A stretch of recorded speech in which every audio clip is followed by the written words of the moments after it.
Hi, I'm Brian King, and this is Winning Wednesday. We are in our series called Common Complaints That Men Have About Their Wives. And today's actually the last one. And I was kind of surprised that it made the top 8. I mean, I can see how it would be in the running somewhere down the line. I mean, if I had Googled top 50 complaints, I would imagine it would be in there. But this one's kind of interesting. And the complaint is that she doesn't have her own thing. And basically, I think what they're getting at is she's just the wife or just the mom, and she doesn't really have a lot of stuff outside of that. Um, and you might be thinking, well, that's great. I wanted somebody to be my wife, and I wanted somebody to be a great mom.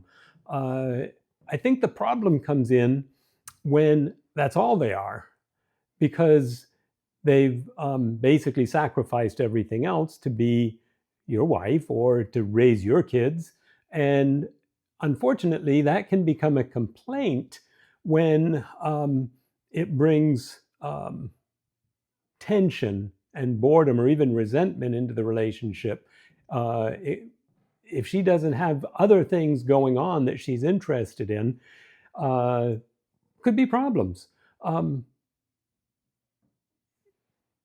if your spouse doesn't have all those outside interests or hobbies or passions, they could tend to seem um, boring or dull.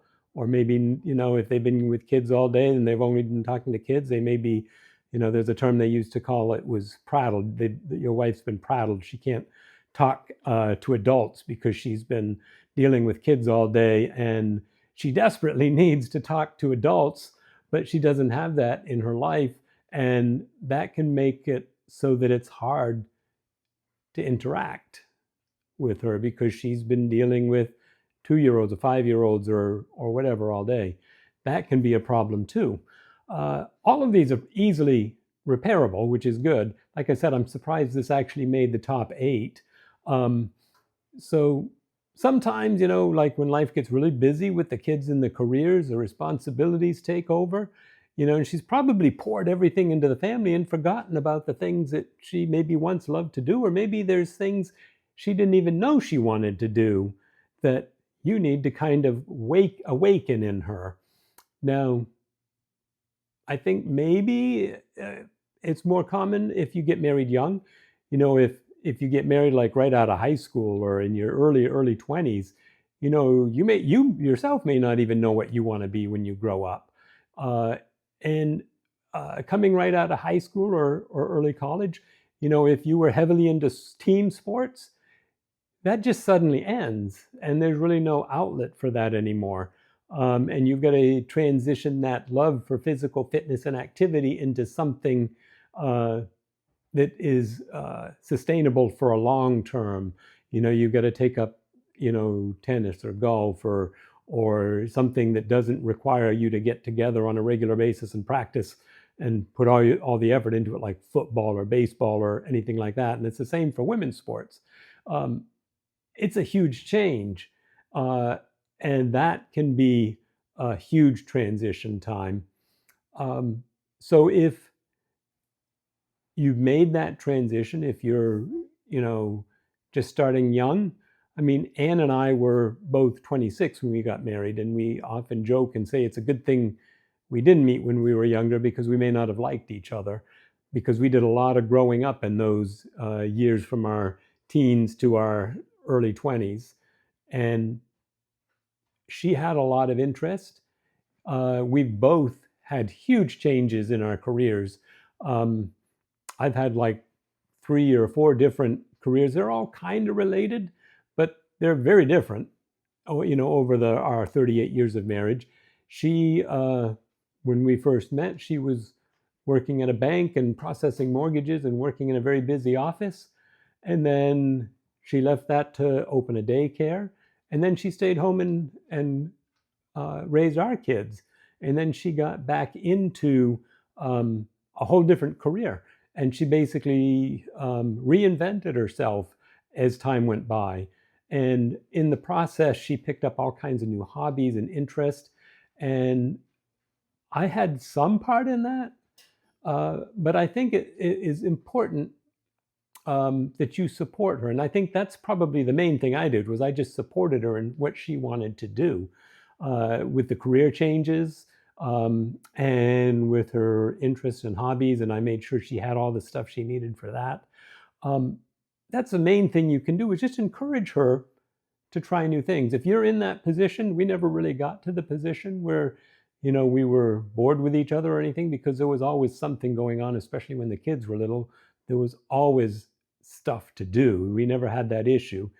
But if you're in the position where you think, she just doesn't have her own thing, uh, and you'd like to see her be passionate about something, the main thing you can do is encourage her to try new things and then support her in exploring those hobbies or classes or activities. My wife had to take a whole bunch of classes in order to get to where she is now. She had to do like professional development and what we would call now lifelong learning. She had to really step it up in that area and put a lot of effort in, and she did it. And I supported her in that. Uh, so that's a good thing to do. Um, Maybe you need to take some of the responsibilities that she has so that she can have the time, and that would free up the time so that she can have the space for herself. And then definitely cheer her on and celebrate when she finds something that excites her. Uh, and then do things together, um, but also separately. There's a lot of room for shared experiences and then also individual growth. And maybe you need to be willing to grow too, because if she's always needed by you, you don't have your own thing, then she's not going to have time to do her own thing. And um, it's like John Gray said, a man cannot make a woman happy, he can only make her happier. So if you give her the time to pursue a passion that makes her happy, then all you have to do is make her happier. You don't have to have the whole burden. And I think that's part of where this complaint came from. It's, they feel like the husband feels like he can't do anything to make his wife happy because she's so busy with the kids and chores and um, being at home or being a wife or having a career and then coming home and trying to be a parent too, and all of that. So it's a huge issue if it has grown to that point. Uh, but the fixes are easy. Encourage her, take responsibility for things so she can have the time, cheer her on, make sure she has time to do things separately. Don't monopolize all of her time so that she can't do some things she'd like to do. And then, like I said, be willing to grow too so that you can both have passions and interests and hobbies. Um, when you do that, you end up growing and uh, it works well. You can win at marriage. This is the last complaint we're going to be talking about. Um, Hopefully you've enjoyed the complaints, but I'm going to move on to something a little more interesting, and this kind of segues into it. And it's going to be, I'm going to be talking about having vision in your marriage and always having something to look forward to, and always having some goals that are near and attainable, and then some that are way out there, and it's going to take some time to get to. Both are very healthy and practical. So that's where we're going with the next Winning Wednesday so that you can continue to win in your marriage. And for right now, I'm signing off and saying please like, share, and subscribe. And I will see you next Wednesday. Thanks for listening.